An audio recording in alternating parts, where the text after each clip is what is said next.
A reading from the Acts of the Apostles.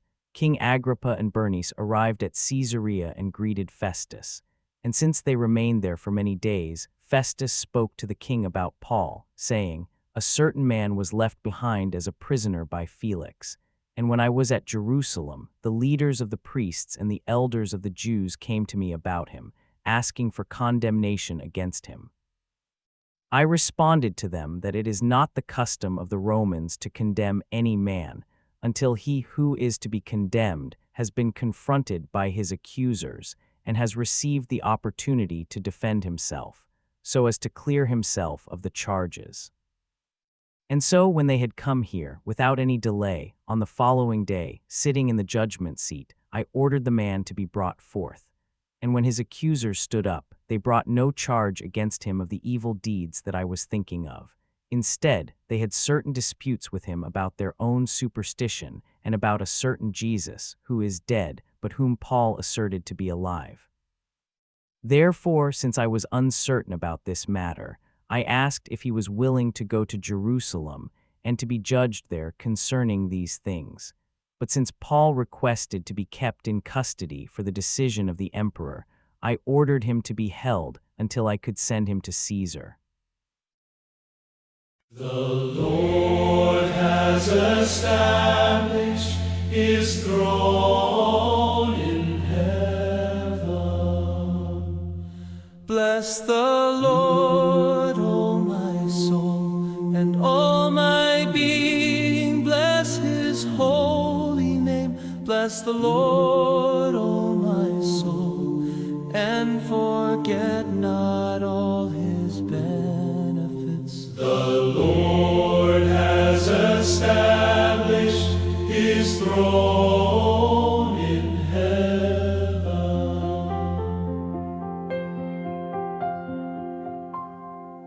For as the heavens are high above the earth, so surpassing is his kindness toward those who fear him. As far as the east is from the west, so far has he put our transgressions from us. The Lord has established his throne in heaven. The Lord has established his throne in heaven, and his kingdom rules over all. Bless the Lord, all you his angels, you mighty in strength, who do his bidding. The Lord has established his throne in heaven.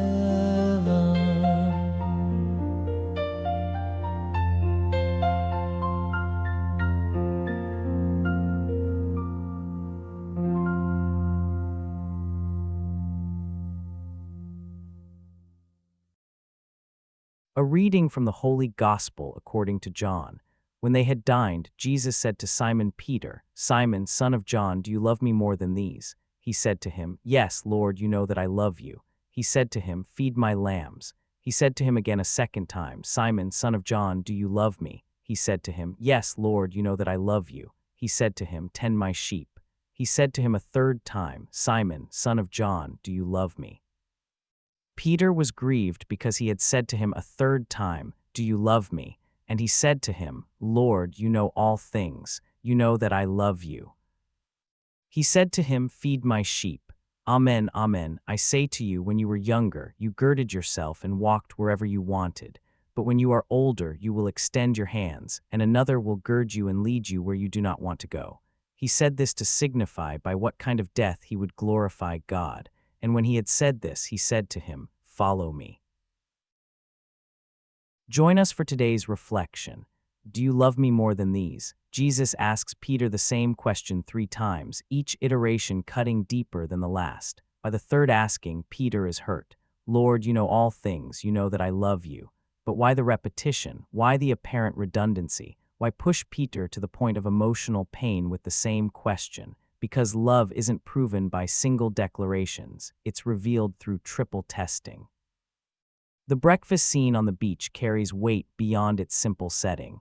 This is Peter's restoration interview, conducted by the very person he denied 3 times during the crucifixion.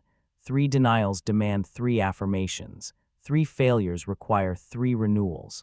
3 moments of cowardice need 3 demonstrations of courage. Paul understood this dynamic perfectly when he stood before Festus and Agrippa. His repeated legal proceedings weren't bureaucratic inconvenience, they were opportunities to demonstrate consistency under pressure.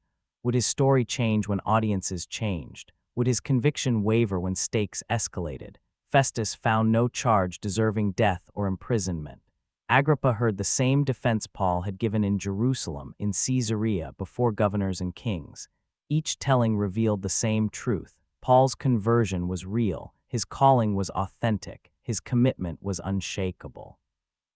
This is what triple testing accomplishes. It eliminates the possibility of performance. 1 good answer might be rehearsed. 2 good answers could be coincidence. 3 consistent answers reveal character. Peter's hurt feelings at the 3rd question miss the deeper purpose. Jesus wasn't questioning Peter's love. He was establishing it publicly, permanently, irrefutably. The same Peter who once declared undying loyalty, then fled in fear, now had 3 chances to prove that failure taught him faithfulness. The Psalm celebrates this divine persistence. The Lord has established his throne in heaven, and his kingdom rules over all. God's love doesn't give up after first disappointments. His commitment doesn't waver when we waver. His kingdom doesn't collapse when our loyalty fails. But notice the progression in Jesus' questions. Do you love me more than these? Becomes simply, do you love me? The comparison element disappears. The competitive aspect vanishes. By the 3rd asking, it's just Jesus and Peter, just love and honesty, just relationship stripped of all pretense. This is where real restoration happens, not in grand pronouncements, but in simple truth-telling, not in promises about future performance, but in honest assessment of present commitment. Paul's multiple trials reveal the same pattern. Each court appearance stripped away more of the external circumstances until only the essential remained. His encounter with Christ on the Damascus Road, his calling to preach to Gentiles, his commitment to complete the mission regardless of consequences. Peter's restoration leads immediately to commissioning. Feed my lambs, take care of my sheep, feed my sheep. Love proven through triple testing qualifies for triple responsibility. The same Peter who failed 3 times now receives 3 assignments. But Jesus doesn't stop with restoration and commissioning. He adds prediction. When you are old, you will stretch out your hands, and someone else will dress you and lead you where you do not want to go. The same love that survives triple testing will ultimately face final testing. This is the trajectory of authentic discipleship, from failure through restoration to service to sacrifice. Peter's journey from denier to martyr follows this exact pattern, proving that triple testing produces triple transformation. The beach breakfast becomes template for how Jesus handles all our failures, not with single chances but with repeated opportunities, not with immediate judgment but with persistent questioning, not with permanent disqualification but with progressive restoration. Paul's legal proceedings demonstrate the same divine persistence from a different angle. God uses even hostile authorities to provide multiple platforms for gospel testimony. What appears to be obstacle becomes opportunity. What seems like setback becomes setup. The question remains for every follower: do you love me? Not once asked and answered, but repeatedly examined, consistently demonstrated, persistently proven through changing circumstances and escalating costs. Peter's hurt feelings at the 3rd question reflect our own discomfort with divine persistence. We want our love to be trusted on first declaration, our commitment accepted without testing, our loyalty assumed despite our inconsistencies. But Jesus knows better. Love that can't survive triple questioning won't survive triple responsibility. Commitment that breaks under repeated examination will shatter under real opposition.